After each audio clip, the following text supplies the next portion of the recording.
গল্পতরু চ্যানেলে আপনাদের সাথে আছি আমি রাজ। পড়ছি হুমায়ুন আহমেদের মিসির আলী সিরিজ থেকে একটি উপন্যাস তন্দ্রাবিলাস। উপন্যাসটি প্রথম প্রকাশিত হয়েছে 1997 সালের 13ই জানুয়ারি। উপন্যাসটিকে অডিও বুক করতে গিয়ে আমরা এটিকে 4টি পর্বে ভাগ করেছি। পড়ছি এর প্রথম পর্ব। হাসন রাজায় কয়, আমি কিছু নয় রে, আমি কিছু নয়। Hason Raja, may I know your name? I don't have a name. May I know who you are? I don't know who I am. Book of Maya. উৎসর্গ। সেলিম চৌধুরী এবং তুহিন। মাঝে মাঝে চিন্তা করি আমার এক জীবনের সঞ্চয় কি। কিছু প্রিয় মুখ, কিছু সুখস্মৃতি। প্রিয় মুখদের ভেতর তোমরা আছো। এই ব্যাপারটা তোমাদের কাছে কতটুকু গুরুত্বপূর্ণ আমি জানি না, আমার কাছে গুরুত্বপূর্ণ। ভোরবেলায় মানুষের মেজাজ মোটামুটি ভালো থাকে, বেলা বাড়ার সঙ্গে সঙ্গে খারাপ হতে থাকে। বিকালবেলায় মেজাজ সবচেয়ে বেশি খারাপ হয়, সন্ধ্যার পর আবার ভালো হতে থাকে। এটাই সাধারণ নিয়ম। এখন সকাল 11টা। মেজাজের সাধারণ সূত্র মতে মিসির আলীর মেজাজ ভালো থাকার কথা, কিন্তু মিসির আলীর মন এই মুহূর্তে যথেষ্টই খারাপ। তিনি বসার ঘরে বেতের চেয়ারে পা তুলে বসে আছেন, তার ভুরু কুঁচকে আছে। তার মেজাজ খারাপের দুটি কারণের প্রথমটা হলো একটা মাছি। অনেকক্ষণ থেকেই মাছিটা তার গায়ে বসার চেষ্টা করছে। সাধারণ মাছি না, নীল রঙের স্বাস্থ্যবান ডুমো মাছি। আম কাঁঠালের সময় এই মাছিগুলিকে দেখা যায়। এখন শীতকাল, এই মাছি এলো কোত্থেকে? মাছিটা তার গায়েই বারবার বসতে চাচ্ছে কেন? তার সামনে বসে থাকা মেয়েটির গায়ে কেন বসছে না? মিসির আলীর মেজাজ খারাপের দ্বিতীয় কারণ এই মেয়েটি। তার ইচ্ছা করছে মেয়েটিকে একটা ধমক দেন, যদিও ধমক দেবার মতো কোনো কারণ ঘটেনি। মেয়েটি তার সঙ্গে দেখা করতে এসেছে। দেখা করতে আসার অপরাধে কাউকে ধমক দেয়া যায় না। ধমক দেওয়ার বদলে মিসির আলী শব্দ করে কাশলেন। প্রচণ্ড শব্দে কাশলে কিংবা কুৎসিত শব্দে নাক ঝাড়লে মনের রাগ অনেকখানি কমে। মিসির আলীর কমল না, বরং আরও যেন বাড়ল। মাছিটাও মনে হচ্ছে এই শব্দে উৎসাহ পেয়েছে। এতক্ষণ গায়ে বসতে চাচ্ছিল, এখন উড়ে ঠোঁটে বসতে চাচ্ছে। কি যন্ত্রণা! স্যার, আমার নাম সায়রা বানু। সায়রা বানুর নামটা কি আপনার মনে থাকবে? মিসির আলী বললেন, মনে থাকার প্রয়োজন কি আছে? অবশ্যই আছে। আমি এত আগ্রহ করে আমার নামটা আপনাকে কেন বলছি? যাতে মনে থাকে, সেই জন্যই তো বলছি। মিসির আলী রোবটের গলায় বললেন, মানুষের নাম আমার মনে থাকে না। মেয়েটি তার রোবট গলা অগ্রাহ্য করে হাসি মুখে বলল, আমারটা মনে থাকবে, কারণ একজন বিখ্যাত সিনেমা অভিনেত্রীর নাম সায়রা বানু। মিসির আলী ভুরুক মুচকে তাকিয়ে আছেন।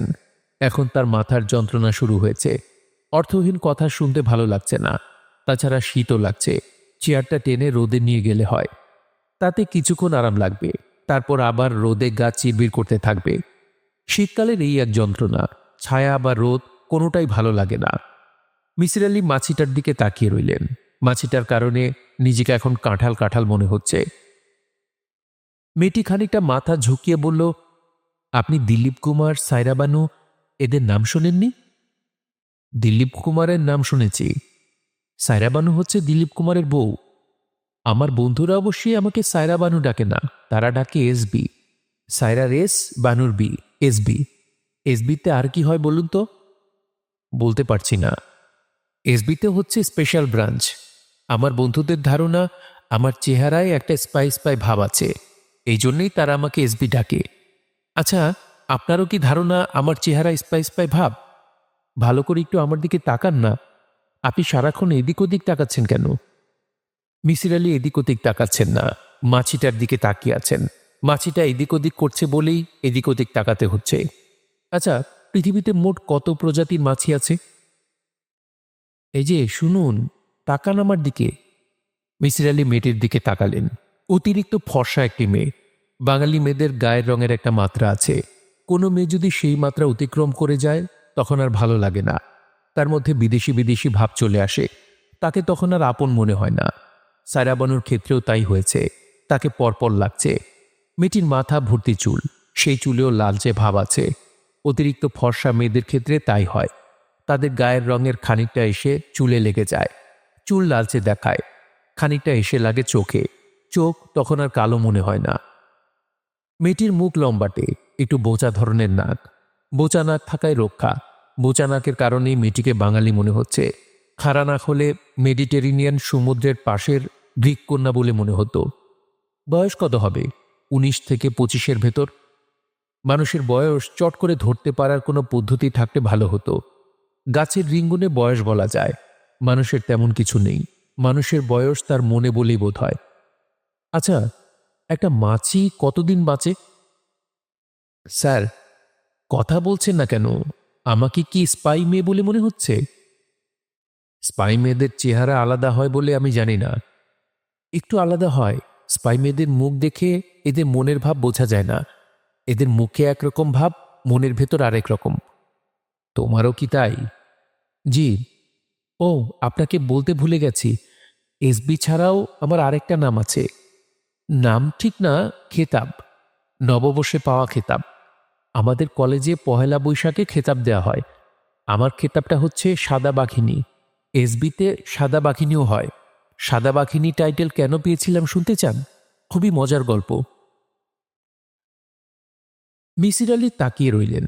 তার কিছুই শুনতে ইচ্ছা করছে না। মাথার যন্ত্রণা এবং শীতভাব দুই বাড়ছে। গায়ে পাতলা একটা চাদর দিয়ে শীতভাবটা কমানো যেত। চাদরটা ধুবিখানায় দিয়েছেন, ধোয়া নিশ্চয়ই হয়ে গেছে। স্লিপের অভাবে আনতে পারছেন না। স্লিপটা কোথাও খুঁজে পাচ্ছেন না। কড়া এক কাপ চা খেলেও শীতটা কমত। ঘরে চায়ের পাতা আছে, চিনি দুধও আছে।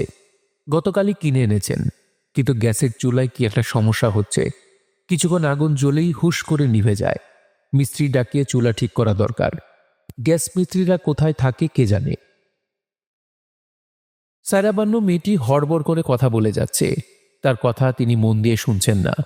মাথায় দুশ্চিন্তা নিয়ে অন্য কিছুতে মন বসানো বেশ কঠিন। তবে মাছিটা এখন শান্ত হয়েছে। টেবিলের উপর চুপ করে বসে আছে। ডিম পাচ্ছে না তো? আমার সাদা বাঘিনী টাইটেল পাওয়ার ঘটনাটা খুব ইন্টারেস্টিং। শুনলে আপনি খুব মজা পাবেন, বলবো? মিসির আলি কিছুই বললেন না। তিনি খুব ভালো করেই জানেন মেয়েটি তার গল্প বলবেই। তিনি বলতে বললেও বলবে, বলতে না বললেও বলবে। হয়েছে কি শুনুন। সায়েন্স ল্যাবরেটরির সামনে দিয়ে যাচ্ছি। আমার সঙ্গে আমার এক বন্ধু রাকা। রাকা হচ্ছে বোরখাওয়ালি, বোরকা পরে, সৌদি বোরকা। বেশ কয়েক টাইপ বোরকা পাওয়া যায়, তা কি আপনি জানেন? সৌদি বোরকা, পাকিস্তানি বোরকা। সৌদি বোরকা ভয়াবহ, শুধু চোখ দুটো বের হয়ে থাকে। এমনিতে সে অবশ্য খুব স্টাইলিস্ট, বোরকার নিচে স্লিভলেস ব্লাউজ পরে। যাই হোক, বোরকাওয়ালির রাকা হঠাৎ বলল সে একটা পেন্সিল কিনবে। আমি তাকে নিয়ে একটা দোকানে ঢুকলাম পেন্সিল কিনতে। স্টেশনারি দোকান, তবে তার সঙ্গে কনফেকশনারিও আছে। চা বিক্রি করে, কেক বিক্রি করে। দোকানটায় বেশ ভিড়। ভিড়ের সুযোগ নিয়ে এক লোক করল কি, বোরকাওয়ালির গায়ে হাত দিল। গায়ে মানে কোথায় তা আপনাকে বলতে পারবো না, আমার লজ্জা লাগবে। বোরকাওয়ালি এমন ভয় পেল যে প্রায় অচেতন হয়ে পড়ে যাচ্ছিল। আমি বোরকাওয়ালিকে ধরে ফেললাম। তারপর বদমাস লোকটার দিকে তাকিয়ে বললাম, আপনি ওর গায়ে হাত দিলেন কেন? সন্ডাগন্ডা টাইপের লোক, লাল চোখ, গরিলাদের মতো লোম ভর্তি হাত। সে এমন ভাব করল যে আমার কথা শুনতে পায়নি। দোকানদারের দিকে তাকিয়ে হাই তুলতে তুলতে বলল, দেখি একটা লেবু চা। তখন আমি খপ করে তার হাত ধরে ফেললাম। সে ঝটকা দিয়ে তার হাত ছাড়িয়ে নেবার চেষ্টা করল, কিন্তু তার আগেই আমি তার হাত কামড়ে ধরলাম, যাকে বলে কচ্ছপের কামড়। কচ্ছপের কামড় কি তা নিশ্চয়ই আপনি জানেন। কচ্ছপ একবার কামড়ে ধরলে আর ছাড়ে না। আমিও ছাড়লাম না। আমার মুখ রক্তে ভরে গেল। লোকটা বিকট চিৎকার শুরু করল। ব্যাপার সেপার দেখে বোরকাওয়ালি অজ্ঞান হয়ে মাটিতে পড়ে গেল। এরপর থেকে আমার টাইটেল হয়েছে সাদা বাঘিনী। গল্প শেষ করে সায়রাবানু খিলখিল করে হাসছে। মিসির আলি মেয়েটির হাসির মাঝখানেই বললেন, তুমি আমার কাছে কেন এসেছো? গল্প করার জন্য এসেছি। বিখ্যাত মানুষের সঙ্গে গল্প করতে আমার খুব ভালো লাগে। আমি বিখ্যাত মানুষ? অবশ্যই বিখ্যাত। আপনাকে নিয়ে কত বই লেখা হয়েছে। আমি অবশ্যই একটা মাত্র বই পড়েছি, ওই যে সুধাকান্ত বাবুর গল্প। একটা মেয়ে খুন হলো, আর আপনি কেমন শার্লক হোমসের মতো বের করে ফেললেন সুধাকান্ত বাবুই খুনটা করেছেন। বই পড়ে মনে হচ্ছিল আপনার খুব বুদ্ধি, কিন্তু আপনাকে দেখে সেরকম মনে হচ্ছে না। আমাকে দেখে কেমন মনে হচ্ছে? খুব সাধারণ মনে হচ্ছে। আপনার মধ্যে একটা গৃহশিক্ষক গৃহশিক্ষক ব্যাপার আছে। আপনাকে দেখে মনে হচ্ছে আপনি নিয়মিত বেতন পান না এমন একজন অঙ্কের স্যার। আপনি রোজ ভাবেন না আজ বেতনের কথাটা বলবেন, কিন্তু শেষ পর্যন্ত সাহস করে বলতে পারেন না। আচ্ছা, আপনি এমন গম্ভীর মুখে বসে আছেন কেন? মনে হচ্ছে আপনি আমার কথা শুনে মজা তো পাচ্ছেনই না, উল্টো বিরক্ত হচ্ছেন। সত্যি করে বলুন, আপনি কি বিরক্ত হচ্ছেন? কিছুটা হচ্ছি। মাছিটা তো এখন আর বিরক্ত করছে না, কেমন শান্ত হয়ে টেবিলে বসে আছে। তারপরেও আপনি এত বিরক্ত কেন বলুন তো? তুমি অকারণে কথা বলছো, এই জন্যে বিরক্ত হচ্ছি। অকারণে কথা আমি নিজেও বলতে পারি না, অন্যের অকারণ কথা শুনতেও ভালো লাগে না। আপনার সঙ্গে কথা বলতে হলে সবসময় একটা কারণ লাগবে? তাহলে তো আপনি খুবই বোরিং একটা মানুষ। এত কারণ আমি পাবো কোথায় যে আমি রোজ রোজ আপনার সঙ্গে কথা বলবো? মিসির আলি বিস্মিত হয়ে বললেন, তুমি রোজ রোজ আমার সঙ্গে কথা বলবে? হুম। সে কি, কেন? সারাবানু খুব সহজ ভঙ্গিতে হাই তুলতে তুলতে বলল, এক বাড়িতে থাকতে হলে কথা বলতে হবে না? এক বাড়িতে থাকবে মানে? আমি বুঝতে পারছি না। আমি আপনার সঙ্গে কয়েকটা দিন থাকব। কদিন এখনো বলতে পারছি না। দুদিনও হতে পারে, আবার 2 মাসও হতে পারে, আবার 2 বছরও হতে পারে। সম্পূর্ণ নির্ভর করছে আপনার উপর। মিসির আলি চেয়ার থেকে পা নামিয়ে তীক্ষ্ণ দৃষ্টিতে মেয়েটির দিকে তাকালেন। হচ্ছেটা কি? এই যুগের টিনেজ মেয়েদের ভাবভঙ্গি কাণ্ড কারখানা বোঝা মুশকিল। তারা যে কোনো উদ্ভট কিছু হাসি মুখে করে ফেলতে পারে। মেয়েটি হয়তো অতি তুচ্ছ কারণে রাগ করে বাড়ি থেকে বের হয়ে এসেছে, কিংবা তাকে ভড়কে দেবার জন্য গল্প ফেলেছে। পরে কলেজে বন্ধুদের কাছে এই গল্প করবে। বন্ধুরা মজা পেয়ে একে অন্যের গায়ে হেসে গড়িয়ে পড়বে। ও মা গো, বুড়োটাকে কি বোকা বানিয়েছি! সে বিশ্বাস করে ফেলেছিল যে আমি থাকতে এসেছি। মিসির আলি নিজের বিস্ময় গোপন করে সহজভাবে বললেন, তুমি এ বাড়িতে থাকবে? জি। বিছানা বালিশ নিয়ে এসেছো? বিছানা বালিশ আনিনি। আজকাল তো আর বিছানা বালিশ নিয়ে কেউ অন্যের বাড়িতে থাকতে যায় না। শুধু একটা সুটকেস আর হ্যান্ডব্যাগ এনেছি, আর একটা পানির বোতল। সুটকেস আর হ্যান্ডব্যাগ কোথায়? বারান্দায় রেখেছি। শুরুতেই আপনি আমার সুটকেস দেখে ফেললে ঢুকতে দিতেন না। যাই হোক, আমি এখন আমার সুটকেস এবং হ্যান্ডব্যাগ নিয়ে আসছি। আচ্ছা, আপনি এমন ভাব করছেন যেন আকাশ থেকে পড়েছেন। আকাশ থেকে পড়ার মতো কিছু হয়নি। বিপদগ্রস্ত একজন তরুণীকে কয়েকদিনের জন্য আশ্রয় দেয়া এমন কোনো বড় অন্যায় না। আমি নিশ্চিত এর চেয়ে অনেক বড় বড় অন্যায় আপনি করেছেন। তুমি সত্যি সত্যি আমার এখানে থাকার পরিকল্পনা নিয়ে এসেছো? জি। মিসির আলি তাকিয়ে রইলেন। এই মুহূর্তে তার ঠিক কি করা উচিত তা মাথায় আসছে না। কিছুক্ষণ চুপচাপ থেকে মেয়েটির কাণ্ড কারখানা দেখাই মনে হয় সবচেয়ে বুদ্ধিমানের কাজ হবে। মেয়েটি বুদ্ধিমতী। এই পরিস্থিতিতে তিনি কি করবেন বা করতে পারেন সেই সম্পর্কে চিন্তাভাবনা সে নিশ্চয়ই করেছে। নিজেকে সম্ভাব্য সব রকম পরিস্থিতির জন্যে সে প্রস্তুত করে রেখেছে। মিসির আলির এমন কিছু করতে হবে যা সম্পর্কে মেয়েটির প্রস্তুতি নেই। সে কেন বাড়ি ছেড়ে এসেছে এই মুহূর্তে তা তাকে জিজ্ঞেস করা যাবে না, কারণ এই প্রশ্নটি স্বাভাবিক এবং সঙ্গত প্রশ্ন। এই প্রশ্নের উত্তর মেয়েটি তৈরি করে রেখেছে। তার বিস্মিত হওয়াও ঠিক হবে না। তাকে খুব সহজ এবং স্বাভাবিক থাকতে হবে, যেন এমন ঘটনা প্রতি সপ্তাহেই দুটো একটা করে ঘটছে। সায়রা বানু সুটকেস হ্যান্ডব্যাগ নিয়ে ঘরে ঢুকল।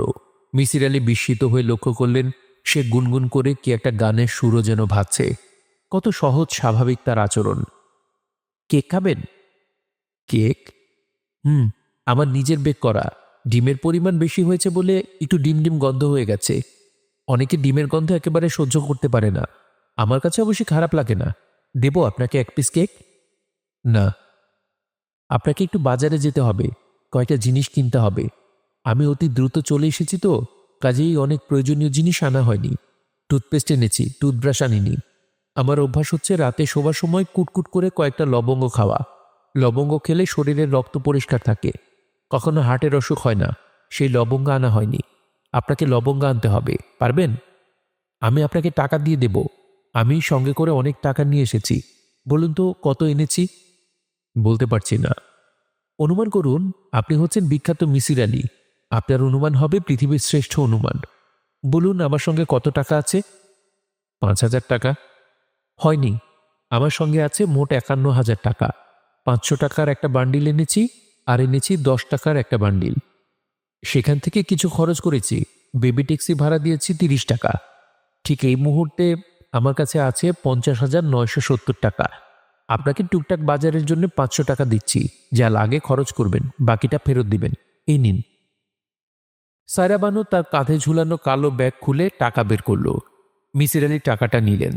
মেয়েটি এক ধরনের খেলা শুরু করেছে। মিসির আলির মনে হলো মেয়েটিকে সেই খেলা তার মতোই খেলতে দেওয়া উচিত। এই মুহূর্তে এমন কিছু করা ঠিক হবে না যাতে খেলা বাধাগ্রস্ত হয়। তিনি মেয়েটিকে আগ্রহ নিয়ে দেখতে শুরু করেছেন।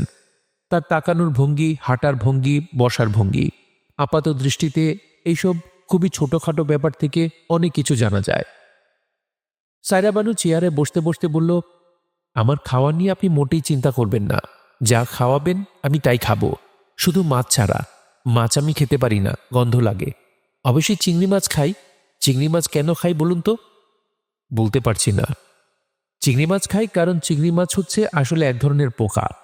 পোকা বলেই চিংড়ি মাছে আষ্টে গন্ধ নেই। ও আচ্ছা, বলতে ভুলে গেছি, আরেকটা জিনিস খুব পছন্দ করে খাই, ইলিশ মাছের ডিম। মাছের ডিমেও তো আষ্টে গন্ধ থাকে। ইলিশ মাছের ডিমে থাকে না। আপনি ক্যাভিয়ার খেয়েছেন? না। ক্যাভিয়ার হচ্ছে পৃথিবীর সবচেয়ে দামি খাবার, কালো রঙের মাছের ডিম। স্বাদ কীরকম জানেন? যেহেতু খাইনি, স্বাদ কেমন তা তো জানার কথা না। স্বাদ কেমন আপনি জানেন, অনেকটা আমাদের শিং মাছের ডিমের মতো, তবে আষ্টে গন্ধ অনেক বেশি।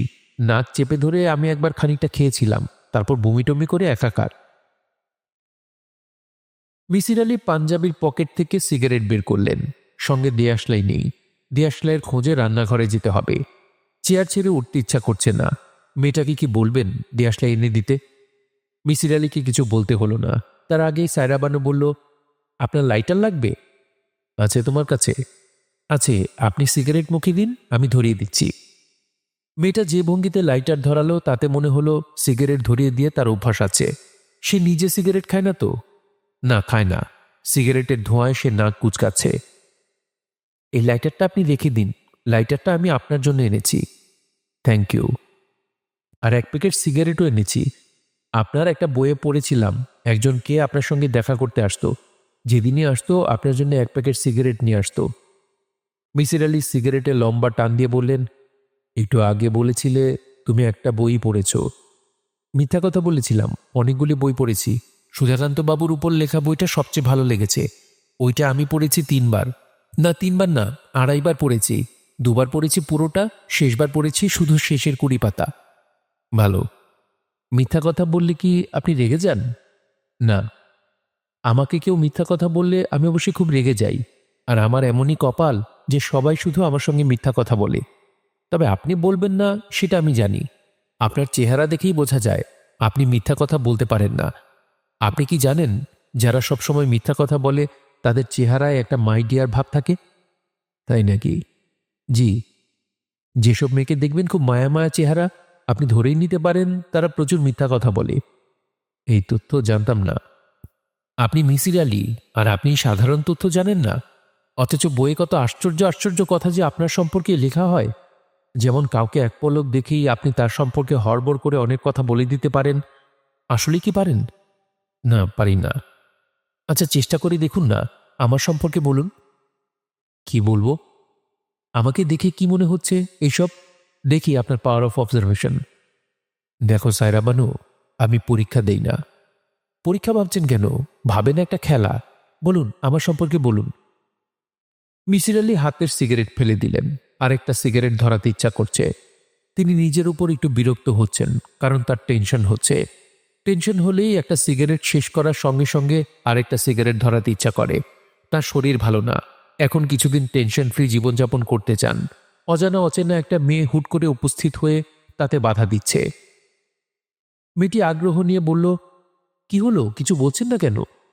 মিসির আলি খানিকটা বিরক্ত নিয়ে বললেন, তোমার সম্পর্কে আমার প্রথম অবজারভেশন হচ্ছে তোমার নাম সায়রা বানু নয়। এরকম মনে হবার কারণ কি? মনে হবার কারণ হচ্ছে সায়রা বানু যদি তোমার নাম হতো তাহলে সায়রা বানু ডাকলে তুমি সহজভাবে রেসপন্স করতে। একটু আগে আমি বললাম, দেখো সায়রা বানু, পরীক্ষা আমি দেই না। বাক্যটা আমি একবারে বলিনি। দেখো সায়রা বানু বলে কয়েক সেকেন্ড অপেক্ষা করেছি। যখন দেখলাম তুমি হঠাৎ চমকে উঠলে তখন আমি বাক্যটা শেষ করলাম। তোমার চমকে ওঠার কারণ হচ্ছে সায়রা বানু বলে যে তোমাকে সম্বোধন করা হচ্ছে তা তুমি শুরুতে বুঝতে পারোনি। যখন বুঝতে পেরেছ তখনই চমকে উঠেছ। তোমার নাম কি? আমার নাম চিত্রা। তোমার সম্পর্কে আমার দ্বিতীয় অবজারভেশন হচ্ছে তোমাকে দীর্ঘদিন একটা ঘরে আটকে রাখা হয়েছিল। সেই ঘরের জানলা পর্যন্ত বন্ধ ছিল। আলোহীন একটা ঘরে দীর্ঘদিন থাকলে গায়ের চামড়া ফ্যাকাশে হয়ে যায়। তোমার তাই হয়েছে। তুমি আলোর দিকে ঠিকমতো তাকাতেও পারছো না। যতবার তাকাচ্ছ ততবার চোখের মনি ছোট হয়ে আসছে, ভুরু কুঁচকে যাচ্ছে। আবার জানলা থেকে তুমি চোখ ফিরিয়েও নিতে পারছো না। বারবার বিস্মিত চোখে জানলা দিয়ে তাকাচ্ছ, কারণ অনেকদিন পরে তুমি জানলায় খোলা আকাশ দেখছো। আরও কিছু বলুন। দীর্ঘদিন ধরে তুমি ক্রমাগত মিথ্যা কথা বলে যাচ্ছ। যে কোনো কারণেই হোক তোমাকে মিথ্যা কথা বলতে হচ্ছে, স্টোরি তৈরি করতে হচ্ছে। মিথ্যা বলাটা তোমার অভ্যাস হয়ে দাঁড়িয়েছে। আমি কি ঠিক বলেছি? হ্যাঁ। তোমার হাত বাঁধা ছিল, মণিবন্ধে কালো দাগ পড়ে গেছে। হুম। তোমার ঘ্রাণ শক্তি অতি প্রবল। তুমি কিছুক্ষণ পরপরই নাক কুচকাচ্ছ এবং তাকাচ্ছ ঘরের দক্ষিণ দিকে। দক্ষিণ দিক থেকে নর্দমার দুর্গন্ধ আসছে। সেটা এত প্রবল না যে এমনভাবে নাক কুচকাতে হবে। এর থেকে মনে হয় হয় তোমার ঘ্রাণ শক্তি অত্যন্ত প্রবল, আর নয়তো তোমাকে অনেক উঁচু কোনো ঘরে আটকে রাখা হয়েছে, 6তলা 7তলায়, যেখানে রাস্তার নর্দমার গন্ধ পৌঁছে না। চিত্রা চুপ করে রইল। সে খুব একটা বিস্মিত হলো বলে মনে হলো না। মিসির আলী বললেন, এখন বলো তোমার ব্যাপারটা কি? আপনি তো কিছু না জেনেই অনেক কিছু বলতে পারেন। আপনি নিজেই বলুন। না, আমি বলতে পারছি না। অনুমান করুন, দেখি আপনার অনুমান শক্তি আমার ঘ্রাণ শক্তির মতো কিনা। আমার ধারণা তুমি অসুস্থ। অসুস্থতাটা এমন যে রোগীকে ঘরে আটকে রাখতে হয়। তুমি কোনো ক্রমে ছাড়া পেয়ে পালিয়ে এসেছো। আপনি কি বলতে চাচ্ছেন যে আমি পাগল, তাই আমাকে ঘরে আটকে রাখা হয়েছিল? না, আমি পাগল না, সুস্থ। ছিটে ফোটা পাগলামি যা অন্যদের মধ্যে থাকে আমার তাও নেই। তবে আমাকে ঘরে আটকে রাখা হচ্ছিল তা ঠিক। ২৬ দিন হলো ঘরে তালাবন্ধ। আমাকে সবাই মিলে ঘরে তালাবন্ধ করে রেখেছে। কারণটা খুব সাধারণ এবং আপনার মতো বুড়োর কাছে হয়তোবা হাস্যকর।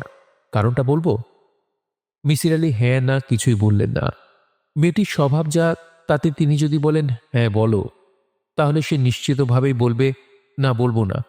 তার চেয়ে চুপ করে থাকাই ভালো। ব্যাপারটা প্রেম ঘটিত। আমি একটা ছেলেকে বিয়ে করতে চাই।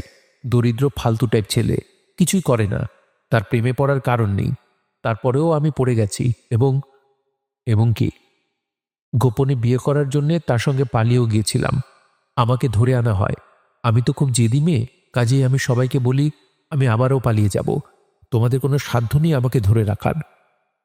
ছেলেটার নাম কি? ছেলেটার নাম দিয়ে আপনার দরকার কি? কোনো দরকার নেই, কৌতূহল বলতে পারো। ওনার নাম ফরহাদ। শুধুই ফরহাদ? ফরহাদ খান। তারপর? তারপর আবার কি? তোমার কাছ থেকে এই কথা শোনার পর তারা তোমাকে তালাবন্ধ করে রাখলো। তাই তো রাখবে। যে মেয়ে এই জাতীয় কথা বলে তাকে নিশ্চয়ই কেউ কোলে করে ঘুরে বেড়াবে না, ঘুমপাড়ানি গান গাইয়ে ঘুম পাড়াবে না। আজ তুমি ছাড়া পেয়েছো, আমার কাছে না এসে ওই ছেলেটির কাছে চলে যাচ্ছ না কেন? যাব তো বটেই। আপনার কি ধারণা আমি চিরকালের জন্য আপনার সঙ্গে থাকব? মিসির আলী দীর্ঘ নিঃশ্বাস ফেলে বললেন, চিত্রা, তুমি আবারও মিথ্যা কথা বলছো। বুঝলেন কি করে? ছেলেটার নাম কি বলো জিজ্ঞেস করার পর থতমত খেয়ে গেলে। চট করে বলতে পারলে না। একটা কোনো নাম ভাবার জন্য সময় নিলে। তারপর বললে ওনার নাম ফরহাদ। উনি বললে যাকে বিয়ে করতে যাচ্ছ তার প্রসঙ্গে উনি বলবে কেন? বলবে ওর নাম ফরহাদ। তাহলে কি সত্যি কথা শুনতে চান? আমি এখন সত্যি মিথ্যা কোনো কথাই শুনতে চাই না। তুমি আমার সাহায্য চাচ্ছ। যদি সত্যি চাও আমি তোমাকে সাহায্য করি, তাহলে তোমাকে সত্যি কথা বলতে হবে। তা তুমি পারবে না। মিথ্যা বলাটা তোমার রক্তের মধ্যে ঢুকে গেছে। কিছুক্ষণ সত্যি বলার পর আবার মিথ্যা শুরু করবে। তাতে অসুবিধা কি? যে মুহূর্তে আমি মিথ্যা বলবো আপনি ধরে ফেলবেন। আপনার তো সেই ক্ষমতা আছে। মিসির আলী আরেকটি সিগারেট ধরিয়ে গম্ভীর গলায় বললেন, চিত্রা শোনো, আমার পক্ষে তোমাকে এ বাড়িতে রাখা সম্ভব না। তোমাকে চলে যেতে হবে এবং কিছুক্ষণের মধ্যে চলে যেতে হবে। আমার সমস্যা আপনি সমাধান করবেন না? মানুষের বেশিরভাগ সমস্যাই এরকম যে তারা নিজেরাই সমাধান করতে পারে। আমার ধারণা তোমার সমস্যার সমাধান তুমিই করতে পারবে। আমি আপনার সঙ্গে মিথ্যা কথা বলেছি বলে কি আপনি রাগ করেছেন? রাগ করার প্রশ্ন আসছে না। মিথ্যা কথা বলাটাকে সবাই যত বড় অন্যায় মনে করে, আমি তা করি না। আমার কাছে মনে হয় মানুষের অনেক অদ্ভুত ক্ষমতার একটি হচ্ছে মিথ্যা বলার ক্ষমতা। কল্পনা শক্তি আছে বলেই সে মিথ্যা বলতে পারে। যে মানুষ মিথ্যা বলতে পারে না, সে সৃষ্টিশীল মানুষ না, রোবট টাইপ মানুষ। আপনি কি মিথ্যা বলেন? না, বলি না। মানুষ হিসেবে আমি রোবট টাইপের। শোনো চিত্রা, তুমি এখন চলে যাও। চিত্রা বিস্মিত গলায় বলল, চলে যাব? হ্যাঁ, চলে যাবে। আপনি আমাকে খুব অপছন্দ করেছেন, তাই না? আমি তোমাকে অপছন্দ করিনি, আবার পছন্দও করিনি।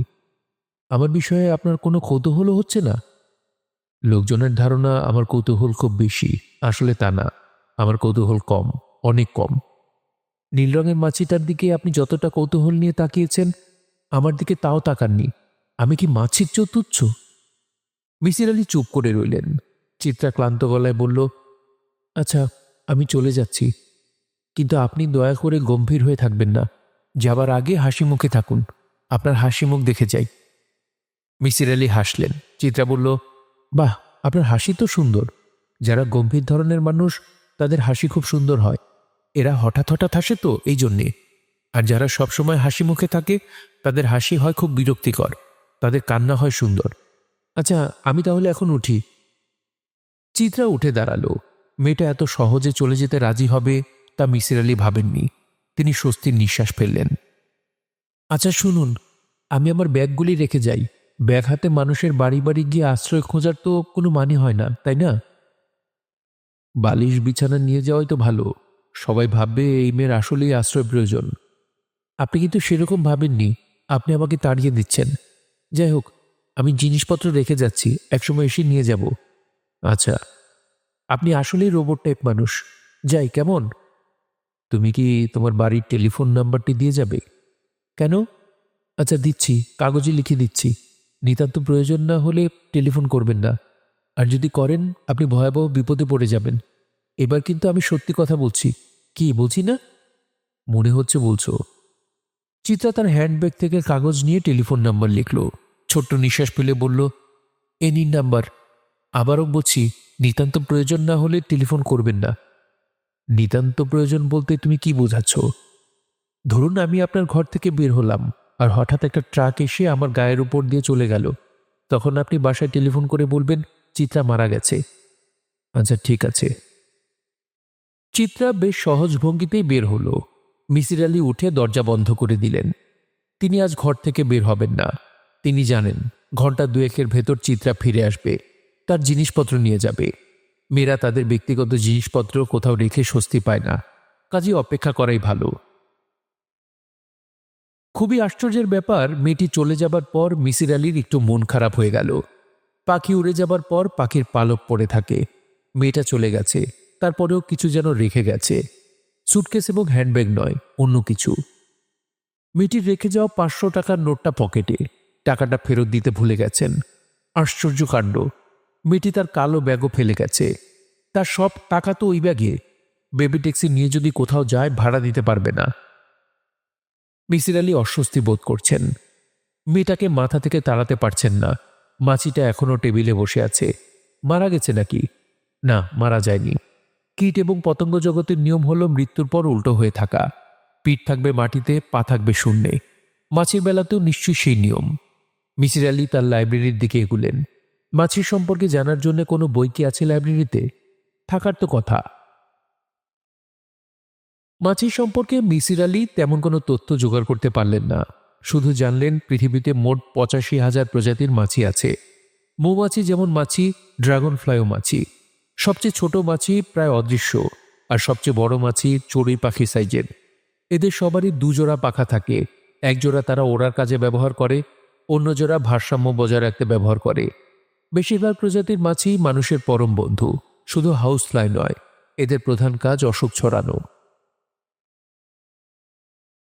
চিত্রা 2 ঘন্টার ভেতর ফিরে আসবে এ ব্যাপারে মিসির আলি নিশ্চিত ছিলেন। নিশ্চিত ব্যাপারগুলি মানুষের জীবনে প্রায় কখনো ঘটে না।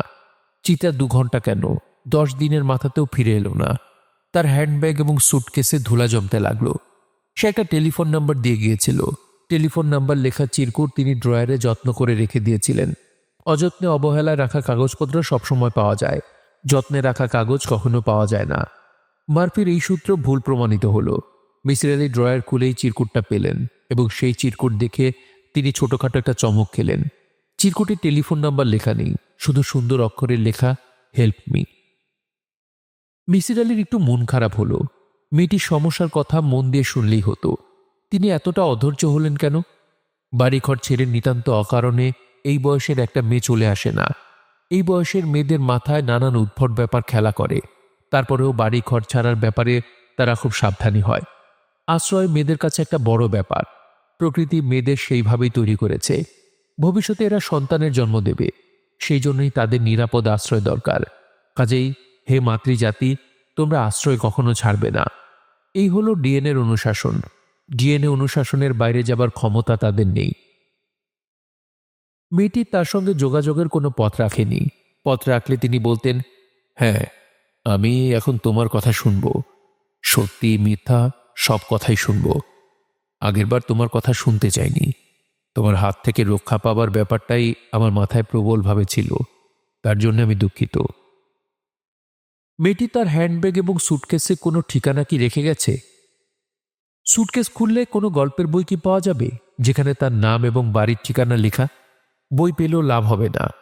এখনকার মেয়েরা বইয়ে নিজের নাম লিখলেও বাড়ির ঠিকানা লেখে না। বাড়ির ঠিকানা লেখাটাকে গ্রাম্যতা বলে ধরা হয়। ডায়েরি পেলে সবচেয়ে ভালো হতো। ডায়েরিতে নাম ঠিকানা থাকে, তবে ডায়েরি পাবার সম্ভাবনা অতি সামান্য। আজকালকার মেয়েদের ডায়েরি লেখার মতো সময় নেই। নিজেদের কথা তারা শুধু গোপন করতে চায়, লিখতে চায় না। মিসির আলি মেয়েটির সুটকেস খুললেন। কয়েকটা শাড়ি, পলিথিনে মোড়া দুজোড়া sandal, hair dryer, travellers iron, কিছু কসমেটিক্স, এক বোতল পানি, সুন্দর একটা চায়ের কাপ, একটা ফুল তোলা বেডশিট। বই এবং ডায়েরি পাওয়া গেল না, তবে বেডশিটের নিচে এক গাদা কাগজ পাওয়া গেল, দামি অনিয়ন স্কিন পেপার। কাগজে চিকন নিবের কালির কলমে গুটি গুটি করে ঠাস বুনুন লেখা। যত্ন করে কেউ অনেক দিন ধরে লিখেছে। মনে হচ্ছে দীর্ঘ কোনো চিঠি। কাকে লেখা? মিসির আলি ভুরু কুঁচকে সম্বোধন পড়লেন, শ্রদ্ধাস্পদেষু জনাব মিসির আলি সাহেব। চিঠিতে তারিখ নেই, যে লিখছে তার নামও নেই। এর হাতের লেখা এবং চিত্রার হাতের লেখা কি এক? ফিঙ্গারপ্রিন্ট এক্সপার্ট ছাড়া বলা যাবে না। চিত্রা ইংরেজিতে লিখেছে হেল্প মি, আর এই দীর্ঘ চিঠি লেখা বাংলায়। ইংরেজি এবং বাংলা হাতের লেখায় মিল অমিল চট করে চোখে পড়ে না। তারপরেও মিসির আলির মনে হলো দীর্ঘ এই চিঠির লেখিকা এবং চিত্রা এক মেয়ে নয়। মেয়েটি বাইরে যাবার প্রস্তুতি নিয়ে তার ব্যাগ গোছায়নি। মেয়েরা ব্যাগ গোছানোর সময় অবশ্যই প্রথম নেবে undergarments, petticoat, blouse, bra, panty. এইসব কাপড়ের ব্যাপারে তারা অতিরিক্ত সেন্সিটিভ। ব্যাগে আগে এইসব গুছানো হবে, তারপর অন্য কিছু। কিন্তু মেয়েটির সুটকেস বা হ্যান্ডব্যাগে এইসব কিছু নেই, টাওয়েলও নেই। মেয়েটি ঘর ছাড়ার জন্য ব্যাগ গোছায়নি, তার অন্য কোনো উদ্দেশ্য আছে। সেই উদ্দেশ্য কি? তাকে দীর্ঘ চিঠিটা নাটকীয় ভঙ্গিতে দেয়া। শ্রদ্ধাস্পদেষু জনাব, আপনাকে কেমন ভড়কি দিলাম। সরাসরি চিঠিটা আপনার কাছে দিলে আপনি এত আগ্রহ নিয়ে পড়তেন না, কাজেই সামান্য নাটক করতে হলো। আশা করি আমার এই ছেলে মানুষই নাটকে আপনি বিরক্ত হননি। আমি আপনাকে চিনি না, আপনার সঙ্গে আমার কখনো দেখা হয়নি। আপনার সম্পর্কে যা জানি বই পড়ে জানি। বইয়ের লেখকরা সবকিছু ঠিকঠাক লিখতে পারেন না। মূল চরিত্রগুলিকে তারা মহিমান্বিত করার চেষ্টা করেন। আমি ধরেই নিয়েছি আপনার বেলাতেও তাই হয়েছে। বইয়ের মিসির আলি এবং ব্যক্তি মিসির আলি এক নন। কে জানে, আপনি হয়তো বইয়ের মিসির আলির চেয়েও ভালো মানুষ। আমি আপনার সম্পর্কে মনে মনে একটা ছবি দাঁড় করিয়েছি। আচ্ছা দেখুন তো সেই ছবিটার সঙ্গে কতটুকু মেলে। তারও আগে একটা ব্যাপার পরিষ্কার করিনি। আমার ধারণা আপনি এখন ভুরু কুঁচকে ভাবছেন চিঠির মেয়ে এবং চিত্রা কি এক। ব্যাপারটা আমি ধীরে ধীরে পরিষ্কার করব। আপাতত আপনি এটা নিয়ে চিন্তা করবেন না। আপনাকে লেখা চিঠিটা মন দিয়ে পড়ুন। এই চিঠি আমি 2 বছর ধরে রাত জেগে লিখেছি। অসংখ্যবার কাটাকুটি করেছি, বানান ঠিক করেছি, যেন চিঠি পড়ে আপনি কখনো বিরক্ত হয়ে না ভাবেন মেয়েটা এই সহজ বানানো জানে না। আশ্চর্য তো। ভালো কথা, আপনার সম্পর্কে আমার ধারণা কি এখন বলি, দেখুন তো মেলে কিনা। আমার ধারণা আপনি হাসি খুশি ধরনের মানুষ। বইয়ে আপনার যে গম্ভীর প্রকৃতির কথা লেখা হয় সেটা ঠিক না। আপনার চেহারার যে বর্ণনা বইয়ে থাকে সেটাও ঠিক না। আপনার বিশেষত্বহীন চেহারার কথা লেখা হলেও আমি জানি আপনার চেহারা মোটেও বিশেষত্বহীন নয়। আপনার চোখ ধারালো ও তীব্র, সার্চ লাইটের মতো। তবে সেই ধারালো চোখেও একটা শান্তি শান্তি ভাব আছে। আমার খুব ইচ্ছা কোনো একদিন আপনাকে এসে দেখে যাব, শান্ত ভঙ্গিতে আপনার চোখের দিকে তাকিয়ে থাকব। একসময় আপনাকে বলবো, আমাকে একটা হাসির গল্প বলুন তো। আমার কেন জানি মনে হয় কেউ আপনার কাছে গল্প শুনতে আসে না, সবাই আসে ভয়ঙ্কর সব সমস্যা নিয়ে। দিনের পর দিন এইসব সমস্যা শুনতে কি আপনার ভালো লাগে? মাঝে মাঝে আপনার কি ইচ্ছা করে না সহজ স্বাভাবিক গল্প শুনতে এবং বলতে? যেমন আপনি একটা ভূতের গল্প শুনে ভয় পাবেন, ভুরু কুঁচকে ভাববেন না ভূত বলে কিছু নেই। আমাদের চারপাশের জগৎটা সহজ স্বাভাবিক জগৎ। এই জগতে মাঝে মাঝে বিচিত্র এবং ভয়ঙ্কর কাণ্ড ঘটে। আমার নিজের জীবনে ঘটে গেল এবং আমি আপনাকে সেই গল্পই শোনাতে বসেছি। না শোনালেও চলতো, কারণ আমি আপনার কাছ থেকে কোনো সাহায্য চাচ্ছি না, বা আপনাকে বলছি না আপনি আমার সমস্যার সমাধান করে দিন। তারপরেও সব মানুষেরই বোধহয় ইচ্ছা করে নিজের কথা কাউকে না কাউকে শোনাতে। আমার চারপাশে তেমন কেউ নেই। এখন আমি আপনার একটা অস্বস্তি দূর করি। চিত্রা নামের যে মেয়েটি আপনার কাছে এসেছিল, আমি সেই মেয়ে। কাজেই আপনার সঙ্গে আমার দেখা হয়েছে। চিত্রা সেদিন আপনাকে কেমন লেগেছিল তার আপনাকে কোনোদিন জানানো হবে না, কারণ চিত্রার সঙ্গে আপনার আর কোনোদিন দেখা হবে না। আপনাকে খানিকটা ধাঁধায় ফেলে চিত্রা বিদায় নিয়েছে, আমিও বিদায় নেব। আমার দীর্ঘ চিঠি শেষ করার পর আপনি ভাববেন, আচ্ছা, মেয়েটার কি মাথা খারাপ? সেই সব কি লিখেছে, কেনই বা লিখেছে? দীর্ঘ লেখা পড়তে আপনার যেন ক্লান্তি না লাগে সেজন্য আমি খুব চেষ্টা করেছি। চেষ্টা কতটুকু সফল হলো কে জানে। চ্যাপ্টার দিয়ে দিয়ে লিখলাম। চ্যাপ্টারের প্রথম কয়েকটা লাইন পড়ে আপনি ঠিক করবেন আপনি পড়বেন কি পড়বেন না। সব চ্যাপ্টার যে পড়তেই হবে তা না। শুনছিলেন হুমায়ুন আহমেদের মিসির আলী সিরিজ থেকে উপন্যাস তন্দ্রাবিলাস। পড়ছিলাম এর প্রথম পর্ব। উপন্যাসটি শুনতে আপনাদের কাছে কেমন লাগছে তা অবশ্যই কমেন্ট করে আমাদেরকে জানাতে পারেন। ভালো লাগলে একটি লাইক করবেন, চাইলে শেয়ার করে অন্যকে শোনার সুযোগ করে দিতে পারেন। সবাই ভালো থাকবেন, সুস্থ থাকবেন এবং গল্পতরুর সঙ্গেই থাকবেন। ধন্যবাদ।